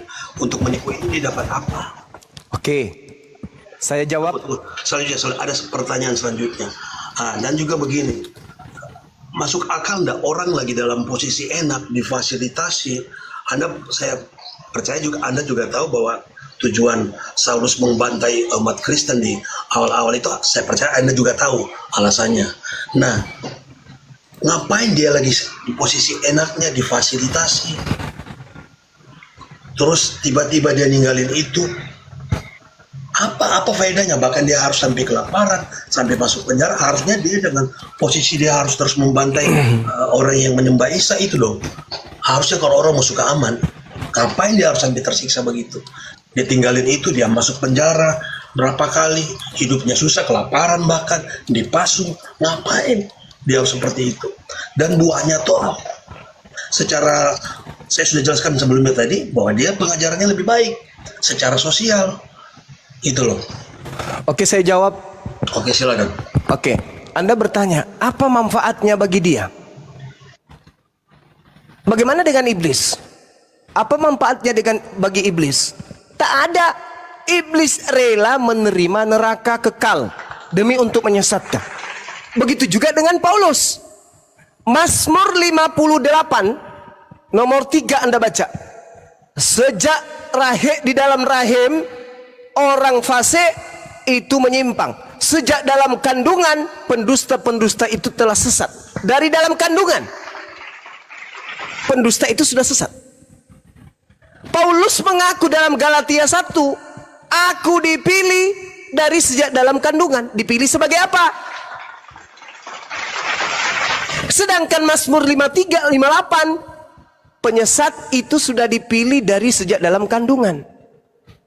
Nah, sekarang pertanyaan saya, Paulus ini dipilih dari sejak dalam kandungan katanya dalam Galatia 1 nomor 15. Dipilih sebagai apa? Kalau dia dipilih sebagai orang benar, maka tidak mungkin dia melakukan aksi-aksi pembunuhan, penangkapan, pengutukan dan seterusnya. Pasti dia akan tampil sebagai wakil Yesus, orang yang hidup mati bersama dengan Yesus dari pembantaian orang-orang Yahudi dan Romawi. Faktanya? Enggak. Jadi Paulus ini yang benar yang mana? Baca Kejadian 49 nomor 27. Kejadian 49, Yakub meramalkan seluruh anak-anaknya. Bagaimana Yakub menceritakan Nat, bagaimana Yakub menceritakan Yehuda, bagaimana Yakub menceritakan Yusuf, bagaimana Yakub membicarakan tentang Benyamin. Apa kata Yakub ketika sampai kepada anaknya Benyamin? Benyamin, sini duduk kamu nak. Bapak mau mengingatkan kamu dan menasihati kamu dan menceritakan kepadamu seperti apa laku keturunanmu kelak. Apa kata Yakub? Engkau wahai Benyamin, lakumu seperti serigala. Keturunanmu kelak berlaku seperti serigala. Pada waktu pagi merampas, pada sore hari membagi-bagikan hasil rampasannya. Paulus di dalam Filipi 3 nomor 5 dengan bangganya dia mengatakan apa? Aku adalah orang Yahudi dari keturunan Farisi, dari Benyamin. Dari Benyamin, dari Farisi.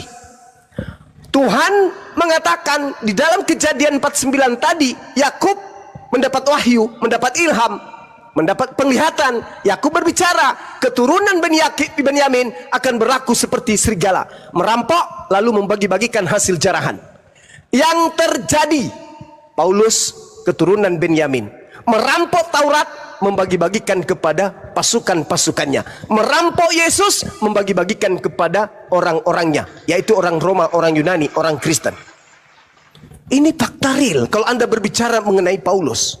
Yang ketiga, kalau ada seorang nabi, pemimpi yang mengaku menerima firman, mengaku melihat penglihatan, berbicara mengenai aku tapi bukan aku yang mengatakan itu kepadanya, maka nabi itu harus mati. Di mana itu tertulis? Ulangan 18, 19 sampai nomor 20. Apabila ada seorang nabi yang terlalu berani berbicara mengatasnamakan aku, apa yang tidak aku firmankan kepadanya, maka nabi itu harus mati dan dilenyapkan dari sebangsanya. Jadi jangan heran kalau Paulus itu mati digorok, karena dia nabi. Di mana Paulus disebut nabi? Kisah Para Rasul 13 nomor 1. Dan ada beberapa nabi dan pengajar di Antioquia. Salah satunya adalah Nabi Saulus laknatullah alaih. Itulah yang mengajarkan, kemudian hasil rampasannya diambil. Dia merampas dari Yahudi, lalu dibagi-bagikan kepada Roma. Diangkatlah dia menjadi paus di sana. Menjadi Romo pertama. Itulah dia. Maaf, salah. Dia tidak mengenai orang Yahudi.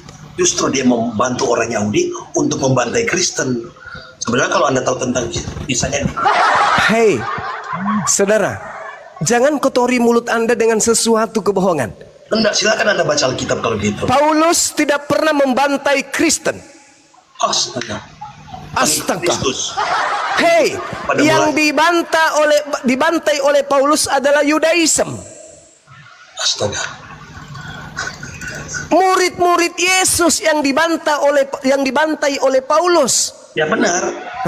Sedangkan yang disebut Kristen itu adalah pengikut Paulus mula-mula yang ada di Antioquia, Turki. Oke. Baik. Jadi kita jangan ambil ini tentang suku atau apa.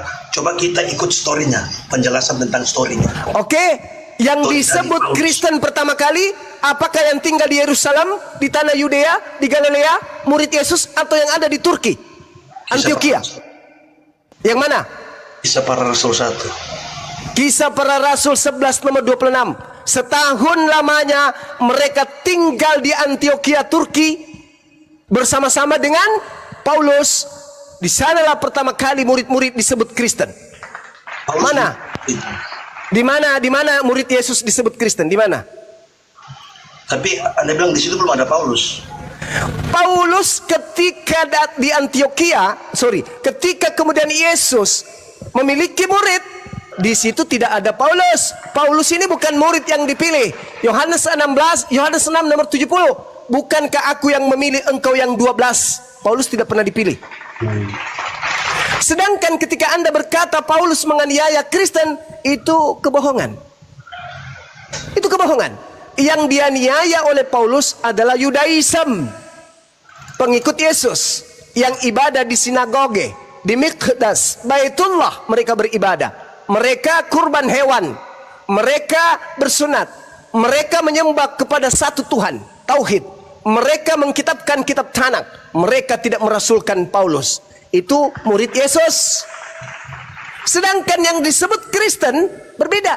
Anda baca Kisah Para Rasul 24 nomor 5. Paulus ini adalah penyakit sampar yang telah menyesatkan orang-orang Yahudi di dunia beradab, dan dia adalah tokoh dari agama Kristen. Jadi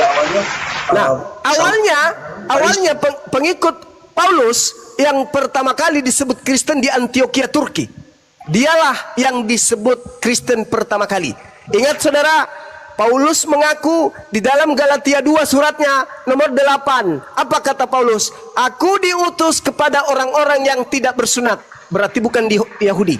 Dan dia tegaskan dalam suratnya Galatia 1 nomor 15. Aku diutus menjadi rasul bagi non-Yahudi. Jadi yang disebut Kristen itu adalah non-Yahudi, bukan Yahudi. Beda antara Yahudi dengan Kristen. Beda antara Yahudi dengan Nasrani. Beda.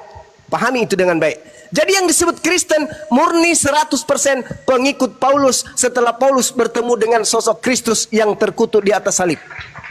Jangan Anda samakan antara pengikut Yesus dengan pengikut Paulus. Pengikut Paulus adalah Kristen, sedangkan pengikut Yesus adalah Yudaism. Beda itu, Bang. Tapi masalahnya Pak, Yudaism itu tidak percaya Yesus. Yes, tidak percaya kalau Yesus itu adalah Mesias. Iya benar. Sedangkan murid yang dari awal itu percaya bahwa Yesus itu adalah Mesias. Makanya karena Saulus ini dari golongan orang-orang Yudaisme, yaitu orang-orang Farisi, pakar-pakar agama di dalam golongan mereka, maka Saulus ini disuruh untuk membantai mereka. Itu loh storynya. Kalau saya bohong, Bapak baca aja storynya di Alkitab loh. Ini saya berasumsi lewat Alkitab. orang Yahudi tidak percaya Yesus itu adalah Kristus. Betul. Oke. Orang Kristen percaya Yesus itu Tuhan. Benar. Untuk yang begitu pun dengan murid-muridnya di awal. Itu alasannya sampai harus bertindak. Storynya memang begitu, Pak. Apakah sama antara Tuhan dengan Kristus? Kristus itu Tuhan dong. Ini Kristus itu bahasa Yunani Kristos, sedangkan bahasa Ibrani adalah Mesias. Mesias itu bukan Tuhan. Mesias itu manusia yang diurapi Tuhan. Itu Mesias. Makanya untuk itu sampai Paulus bertemu. Iya, berarti orang Yahudi menunggu manusia, bukan menunggu Tuhan. Iya, saya prosesnya story-nya. Sekarang begini, orang Kristen dapat konsep bahwa Mesias itu adalah Tuhan itu konsep dari mana? Dari Yesus sendiri yang menyatakan di 4 Injil sinopsis. Saya ulang, di mana Yesus mengatakan kalau dirinya itu adalah Mesias, itu adalah Tuhan. Akulah Mesias. Ya, Mesias, akulah manusia yang diurapi Tuhan. Nggak ada masalah. Yang saya tanya, dari mana Kristen mendapatkan ilmu Mesias itu adalah Tuhan?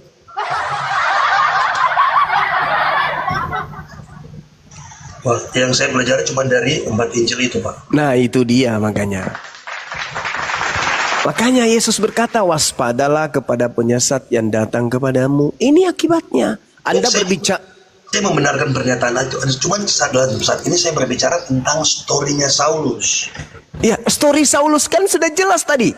Sekarang kalau Anda saya tanya nih. Kisahnya salah. Menurut Alkitab kisahnya salah. Nah, seperti itu.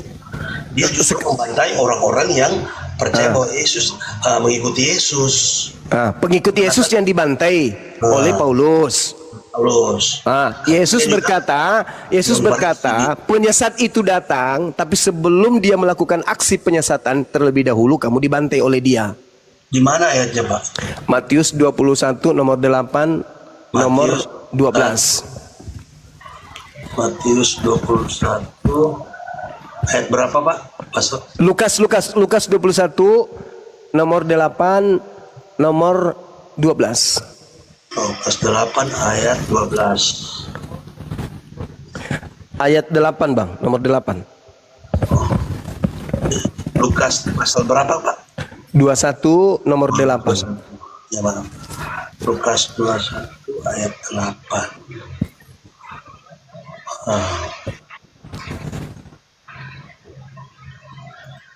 Oke.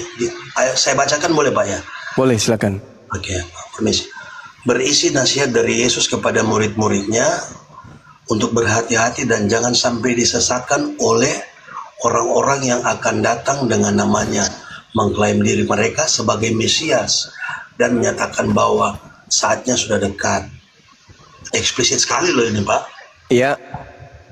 Waspadalah supaya kamu jangan disesatkan, sebab banyak orang akan datang dengan memakai namaku. Namaku siapa? Yesus. Dan berkata, akulah dia. Dia siapa? Mesias. Ya. Saatnya sudah dekat, jangan kamu mengikuti. Murid-murid diminta mengikuti atau jangan mengikuti?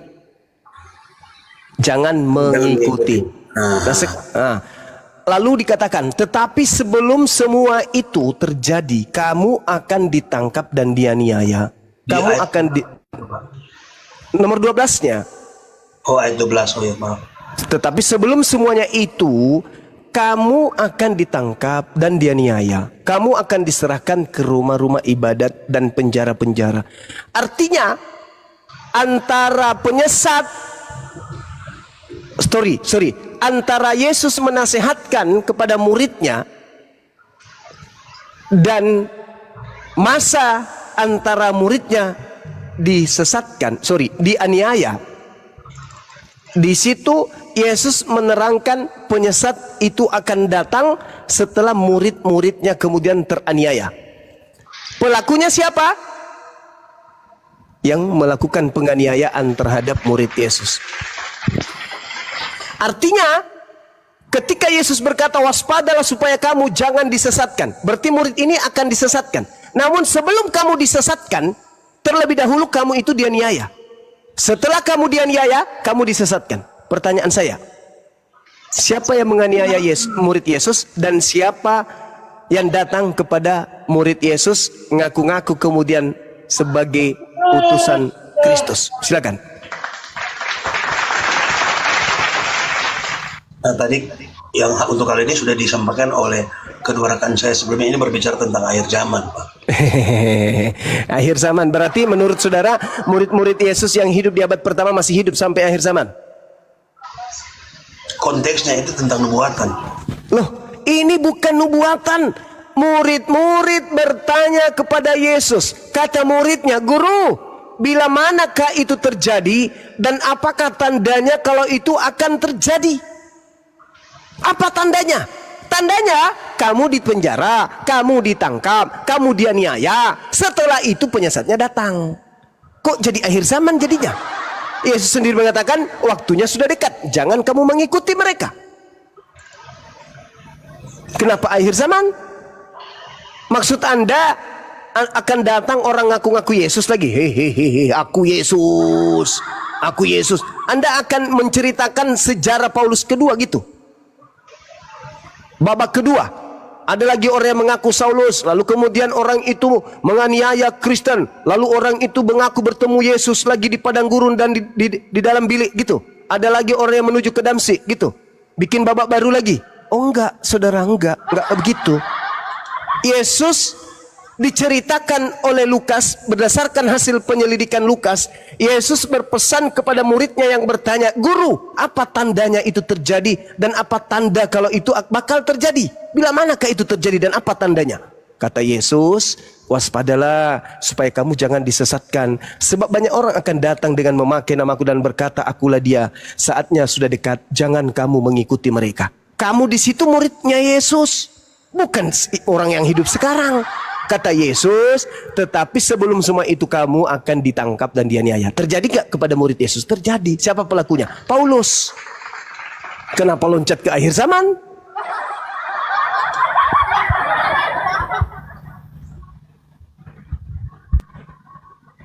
Itu saudara. Jadi coba kita pakai akal sehat kita.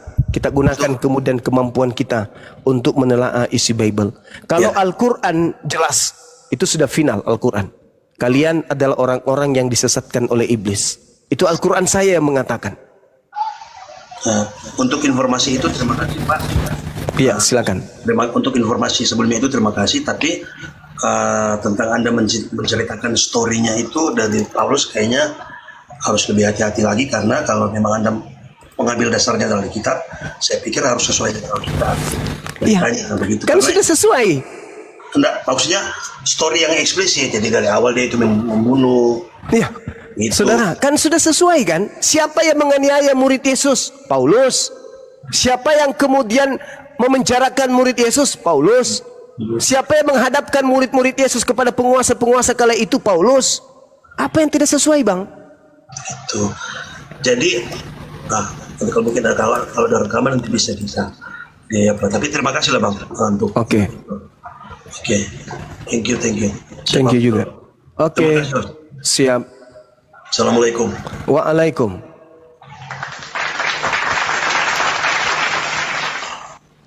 Silakan sahabat yang lain, saya ibadah sejenak. Lanjutkan dulu, Dinda. Assalamualaikum warahmatullahi wabarakatuh. Waalaikumsalam warahmatullahi wabarakatuh. Ya, adik-adik saya, sahabat-sahabat saya, silakan dilanjutkan dulu, tetap pada fokus. Hari ini adalah hari berduka sedunia bagi saudara kita Kristen.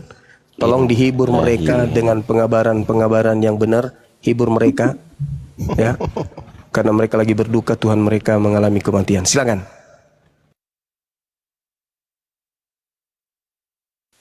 Iya. Tadi kita sudah mengucapkan juga. Innalillahi wa inna ilaihi raji'un. Semoga amal ibadah Tuhannya Kristen diterima oleh Tuhannya Islam. Bener gak sih? Kan Tuhan mati.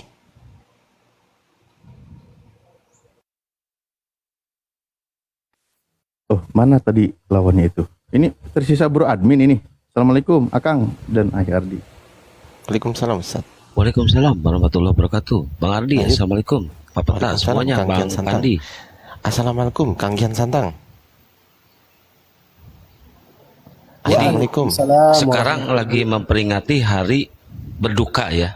Ya, betul Akang. Wah, si bro admin cepat lo mualaf bro admin. Ya, Ini aku salam dilema dulu tadi ya. jawabannya. Aku salam dulu ke Ya. Bang Pandi. Bang Pandi, assalamualaikum. Waalaikumsalam warahmatullahi wabarakatuh. Ustazah Ardiansa Arif. Ustaz, lanjut. Aja, emang dua natur. Ngarang aja kan. Kan buat perempuan gimana? Ini bro admin. Bro admin, coba bro admin kita kembali lagi. Ya, Bro. gimana Bang? Ya tanggapin itu tadi perdiskusian. Fokus Udah waspada sih itu. kan tadi udah banyak juga sih. Ya yang jelas maksudnya memang berbeda Oke. kan ajarannya kan begitu. Oke, baik, berbeda ajaran. Nah, saya coba kembali. Saya tadi sempat teringat ada beberapa keterangan di dalam kitab Anda, Bro Admin. Jadi, bahwa pernyataan-pernyataanmu, Yesus datang bertemu itu bisa terbantahkan berdasarkan dalil yang tertulis di dalam kitab Anda. Contoh ya, saya ada yang tertulis di, ini pernah kita bahas juga, KPR 3 nomor 21, maaf. Apa di situ tertulis? Kristus itu harus tinggal di surga, tinggal di langit, ya kan? Sampai waktu pemulihan segala sesuatu. Yesus setelah dia terangkat ke langit, dia memang harus tinggal di langit. Dia tidak naik turun, bro. Dan sampai waktunya nanti dia akan datang lagi. Bahkan di situ dikatakan kan, sampai waktu pemulihan segala sesuatu. Jadi setelah Yesus terangkat ke langit, kitab Anda mengabarkan Yesus memang harus tinggal di langit sampai waktu pemulihan segala sesuatu. Nah, artinya di situ, Bro Admin, yang sering datang, yang sering turun di situ bukan Yesus. Itulah yang Yesus katakan, waspada dan hati-hati. Yang ketika orang mengaku bertemu dengan Yesus, kapan dia berpesan? Sebelum dia terangkat ke langit. Coba, pahami isi ayat kita, Bung.